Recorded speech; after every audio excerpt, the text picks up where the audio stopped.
macaron, lui, c'est un biscuit amande, sucre et blanc d'œuf. Donc les ingrédients principaux sont les amandes douces et les amandes amères, le sucre impalpable et les blancs d'œufs qui ne sont pas battus en fait. Parce que c'est une pâte assez ferme qui ressemble à du massepain. Et donc les blancs d'œufs ne sont pas battus, on les incorpore liquides dans la recette. Et le macaron, ça vient d'où? On dit que la recette vient du cuisinier Napoléon qui, lorsqu'il est passé à Beaumont, a laissé la recette des macarons.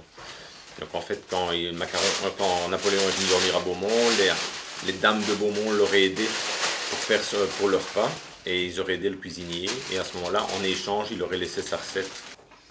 Alors on a aussi choisi le macaron parce que c'est local évidemment, et puis qu'on va travailler avec des poulets fermiers plus ou moins élevés dans le coin.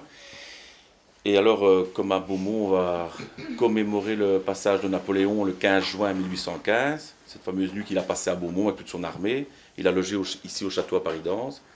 Et ce sera à ce moment-là que le cuisinier Napoléon, comme disait Didier, a cédé la recette à un boulanger de Beaumont ou à des dames de Beaumont qui l'avaient aidé à préparer les repas.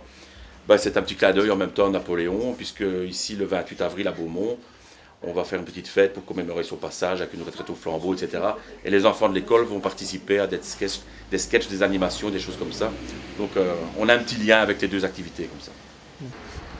Alors nous sommes quand même très intéressés par le bien-être des enfants au niveau de la nourriture. C'est une des préoccupations essentielles au niveau de la cantine de l'école notamment. Servir des repas sains équilibrés avec des desserts à base de fruits, des choses comme ça.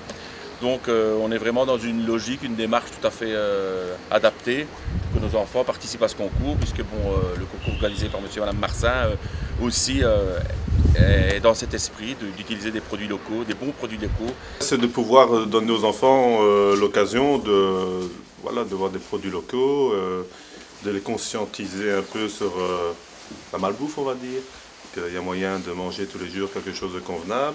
Et encore une fois, voilà, si on sait créer une vocation chez l'un d'entre eux, ben voilà, un pari gagné pour notre métier dans le futur. C'est un métier d'avenir, cuisinier? Ah oui, parce que c'est un super métier, la restauration. Donc c'est magnifique, les contacts, les clients, la rencontre des producteurs, ceux qui aiment ce qu'ils font, donc c'est le plus beau métier du monde. Il y en a parmi vous qui penseraient devenir cuisinier plus tard? Moi. Bien. Je pense tenir un restaurant. Et qu'est-ce que vous attendez du concours? Bah, de gagner. On gagne. Que le meilleur gagne.